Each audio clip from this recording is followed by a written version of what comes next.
हे राजन, तुमने यह क्या अनर्थ कर दिया।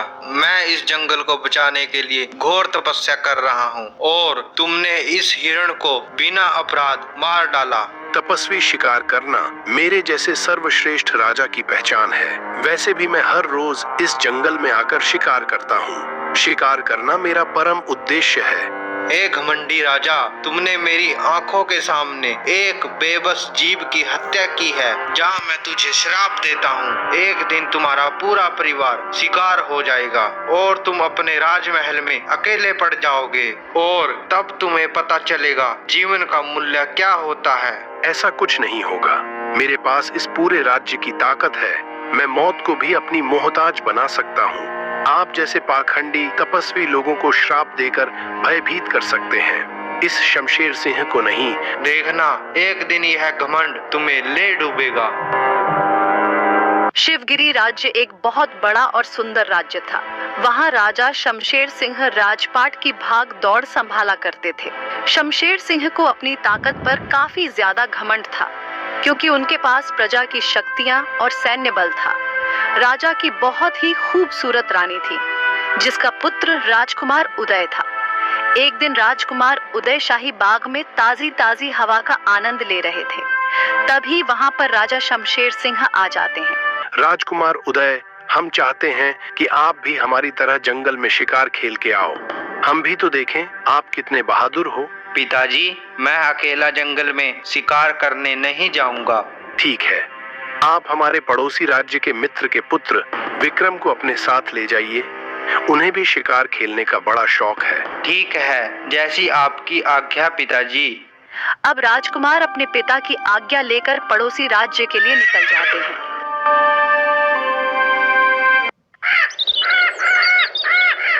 राजकुमार उदय पड़ोसी राज्य के राजकुमार विक्रम को अपने साथ लेकर जंगल में शिकार करने के लिए निकल जाते हैं।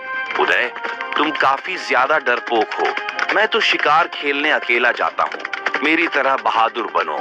ऐसा कुछ नहीं है मित्र, मैंने सोचा तुम्हें शिकार करने का बड़ा शौक है, इसलिए साथ में तुम्हें बुला लिया। ओ हो, वो तो घने जंगल में जाने के बाद ही पता चलेगा कि कौन पहले शिकार करता है। अगर मैंने पहले शिकार को मार गिराया तो तुम्हें मेरी शादी राजकुमारी मिथिला से करवानी होगी, और अगर तुम मेरे से पहले शिकार को मार गिराओगे तो मैं तुम्हारी शादी अपनी कौशल्या से करवा दूंगा। मुझे तुम्हारी शर्त मंजूर है मित्र, चलो आगे बढ़ते हैं। अब उदय और विक्रम दोनों घने जंगल के अंदर चले जाते हैं। तभी उन्हें एक खरगोश भागता हुआ दिखाई देता है। उठाओ अपनी धनुष राजकुमार उदय, वो रहा हम दोनों का शिकार। जो भी इस खरगोश को पहले मार गिराएगा वही शर्त का विजेता होगा। दोनों उस खरगोश का शिकार करने के लिए अलग अलग दिशा में चले जाते हैं। उदय, मुझे बचाओ, मेरी मदद करो। उदय, मुझे बचाओ, मेरी मदद करो। अरे यह क्या? यह तो मेरे मित्र विक्रम की आवाज है। मुझे लगता है वह जरूर किसी बड़ी मुसीबत में फंसा है। मुझे विक्रम को बचाना होगा। ऐसा बोलकर राजकुमार उदय उस आवाज की ओर जाने लगता है। वह आवाज एक गुफा से आ रही थी। राजकुमार उदय उस गुफा के अंदर चला जाता है। राजकुमार, अब तू खुद मेरे चंगुल में फंस गया है। तू खुद चलकर मेरे पास आया है। अच्छा, मेरे मित्र की आवाज तुम निकाल रहे हो, लेकिन तुम मुझे क्यों फंसाना चाहते हो? मैंने तुम्हारा क्या बिगाड़ा है? तुम्हें नहीं, तुम्हारे मित्र विक्रम को भी अपने षड्यंत्र में फंसाना चाहता हूँ। तुम दोनों शिकार करने निकले हो और अब मेरे ही चंगुल में फंस गए हो तुम, और मेरे ही शिकार बन गए हो। ऐसा बोलकर जादूगर जिम्बोला वहाँ से गायब हो जाता है। इधर राजकुमार विक्रम उस खरगोश को ढूंढ रहा था। तभी वहाँ पर जादूगर जिम्बोला आ जाता है और खरगोश का रूप धारण कर लेता है। वो रहा खरगोश। मैंने सोचा उदय ने अपना शिकार बना लिया होगा, लेकिन यह तो मेरे पास ही है। चलो मैं इसका पीछा करता हूँ। ऐसा बोलकर राजकुमार उस जादूगर जिम्बोला बने खरगोश का पीछा करने लग जाता है। वह खरगोश राजकुमार विक्रम को उसी गुफा में लेकर आ जाता है, जहाँ राजकुमार उदय को कैद किया गया था। भाग जाओ विक्रम, यहाँ से भाग जाओ। यह कोई खरगोश नहीं बल्कि छलिया जादूगर है। अब जैसे ही विक्रम उदय की बात सुनकर गुफा से बाहर जाने की कोशिश करता है, तभी जादूगर जिम्बोला अपने असली रूप में आ जाता है और राजकुमार विक्रम को भी कैद कर लेता है। यहाँ से भागने की कोशिश मत करना, क्योंकि ये तुम्हारा महल नहीं, मेरा खंड है। यहाँ सिर्फ मेरी मर्जी चलेगी, तुम्हारी नहीं। लेकिन हम दोनों को तुमने इस तरह कैद क्यों किया है? हम तो आपको जानते भी नहीं हैं। आखिर हमसे तुम क्या चाहते हो? हमें छोड़ दो। ऐसे कैसे छोड़ दूं मैं तुम दोनों को? तुम दोनों की बलि देकर पूरे जगत का सबसे बड़ा जादूगर बनना चाहता हूँ। फिर यहाँ सारा संसार मेरी हुकूमत पर चलेगा। इधर राजा शेर सिंह काफी ज्यादा चिंता में बैठे हुए थे। तभी वहाँ पर राजकुमारी मिथिला आ जाती है।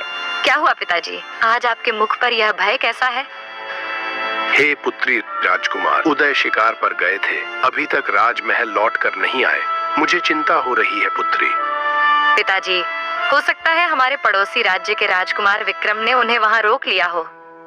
आप चिंता न करें, मेरा भाई उदय बहुत बहादुर है, वह राजमहल लौटकर जरूर आएंगे। राजकुमार उदय पड़ोसी राज्य में नहीं है।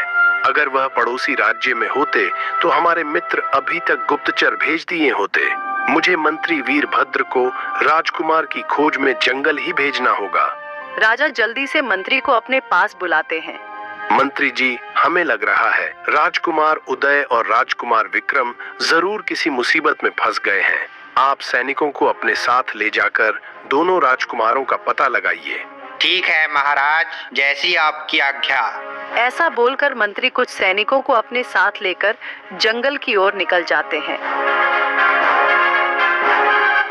वह पूरे जंगल में दोनों राजकुमारों की छानबीन करते हैं, लेकिन उन्हें राजकुमार कहीं पर दिखाई नहीं देते हैं।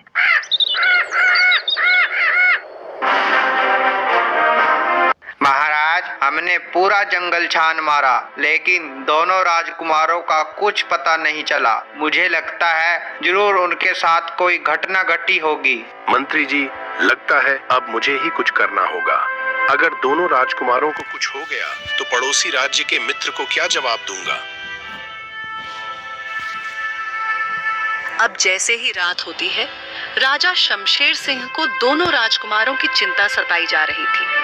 इसी चिंता की वजह से उन्हें नींद भी नहीं आ रही थी। अगर मुझे दोनों राजकुमारों का पता लगाना है तो एक बार राज्य के दौरे पर निकलना ही पड़ेगा। पता नहीं कोई सबूत ही मिल जाए। ऐसा बोलकर राजा अंधेरी रात में महल से बाहर आ गए और वह गांव की तरफ जाने लगे। अरे हरिया, तुमने सुना? हमारे गांव में शुभम के पास एक ऐसा तोता है जो आगे और पीछे का भविष्य बताता है। हाँ, शीनू, सुना तो मैंने भी है, लेकिन पता नहीं यह बात कितना झूठ है और कितना सच। अब राजा उन दोनों की बातें छुपकर सुन रहा था। चलो कल इस शुभम को राजमहल बुलाता हूँ और दोनों राजकुमारों के साथ क्या हुआ है इस तोते से पूछता हूँ।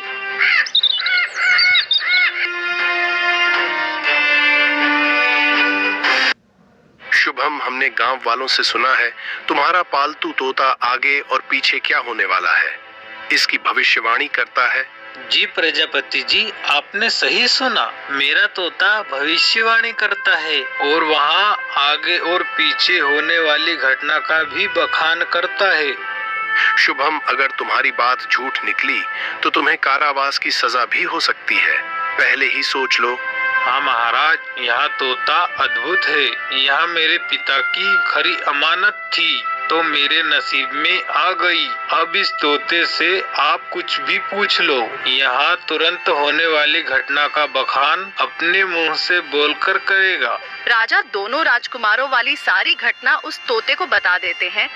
तोता राजा की बात सुनकर कुछ देर के लिए अपनी आंखें बंद कर लेता है, फिर अचानक अपनी आंखें खोलता है। महाराज, दोनों राजकुमार अभी जिंदा हैं और वो जादूगर जिम्बोला की कैद में हैं। महाराज, जादूगर जिम्बोला अपनी शक्ति को दोगुनी करने के लिए आने वाली अमावस्या को दोनों राजकुमारों की बलि देने वाले हैं। हे दूत, हमें यह बता दो कि इस जादूगर जिम्बोला ने दोनों राजकुमारों को कहां पर कैद कर रखा है। हे राजन, जंगल के उत्तरी भाग में जादूगर जिम्बोला की काली गुफा है। आपके दोनों राजकुमार वहीं पर कैद हैं महाराज। तोते की बात सुनकर राजा अपने घोड़े पर सवार होकर जंगल के उत्तरी भाग की ओर निकल जाते हैं। चलते चलते उन्हें वह काली गुफा दिखाई देती है। जादूगर जिम्बोला छोड़ दे मेरे राजकुमारों को, मैं तुम्हें तुम्हारे षड्यंत्र में कामयाब होने नहीं दूंगा। हाँ मूर्ख राजा, तुमने क्या सोचा वहाँ तोता भविष्यवाणी करता है? नहीं, यहाँ सारा खेल मैंने तेरे साथ खेला था ताकि तू अपने बेटे को बचाने के लिए जादूगर जिम्बोला के दरबार पर आए। लेकिन आखिर तुम मेरे ही बेटे को क्यों बलि देना चाहते हो? अगर तुम्हें शक्तिशाली बनना है तो तुम किसी और इंसान की बलि दे सकते हो। मुझे इन दोनों राजकुमारों की बलि नहीं देनी है। यहाँ तो मेरी चाल थी ताकि तुझे यहाँ बुलवाकर मेरी शर्त पूरी करवा सकूं। कैसी शर्त? तुम मेरे दोनों राजकुमारों को आजाद कर दो। तुम जो भी बोलोगे वह मैं करने को तैयार हूँ। जब तक तुम मेरी शर्त पूरी नहीं करते तब तक यहाँ दोनों राजकुमार मेरी हिरासत में रहेंगे। राजन, तुम्हारे पास समय बहुत कम है, जल्दी बोलो, मेरी शर्त पूरी करोगे? आखिर क्या है तुम्हारी शर्त? मुझे विस्तार से बताओ। तो सुनो राजन, पहले इस गांव पर मैं और मेरी बहन हाका इस गांव पर राज करते थे। रात होते ही हमारे डर से पूरे गांव में सन्नाटा छा जाता था। कोई भी गांव वाला सूरज छूते ही जंगल के रास्ते नहीं आता था। देखो भाई, हमें इस जादूगर जिम्बोला और उसकी बहन हाका का कुछ करना ही होगा, वरना कुछ दिनों में हमारे गांव में लोगों का आना जाना बंद हो जाएगा। अरे किशन, हम कर भी क्या सकते हैं? जो हो रहा है बस देख रहे हैं। ऐसा करते करते गांव में लोगों का आना जाना बंद हो गया था, बल्कि यहाँ तक कि जंगल के जानवर भी हमारे डर से जंगल छोड़कर भाग जाते थे। एक रात मैं और मेरी बहन गांव की निगरानी करके जंगल की तरफ आ रहे थे, तभी हमें एक तपस्वी मिल जाता है। ऐ तपस्वी, यह जंगल हमारा है और तुमने इस जंगल के रास्ते से आने की गुस्ताखी कैसे की? लगता है तुम्हें हमारा भय नहीं है। बेटी, तुम अभी ना समझ हो, यह जंगल, पानी और हवा ईश्वर ने सभी को प्रदान की है। इस पर ना तो तुम्हारा हक है और ना ही मेरा। तपस्वी, इस जंगल पर तो सिर्फ हमारा हक है। अगर तुम यहाँ से जिंदा जाना चाहते हो तो तुरंत वापस लौट जाओ।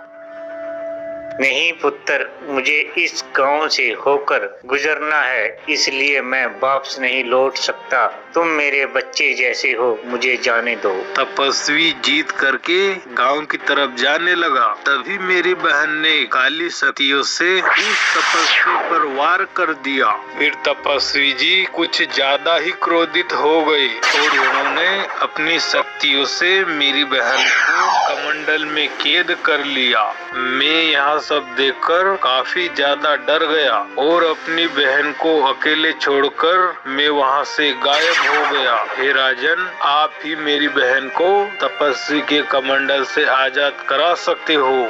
लेकिन वह तपस्वी मेरे कहने पर तुम्हारी बहन को आजाद कैसे करेगा?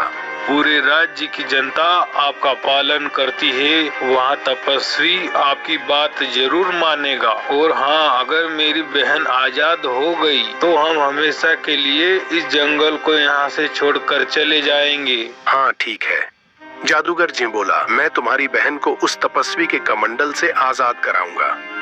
लेकिन वह तपस्वी मुझे कहाँ पर मिलेगा? वो तपस्वी उसी गांव की पहाड़ी पर धुनी जमा कर बैठता है।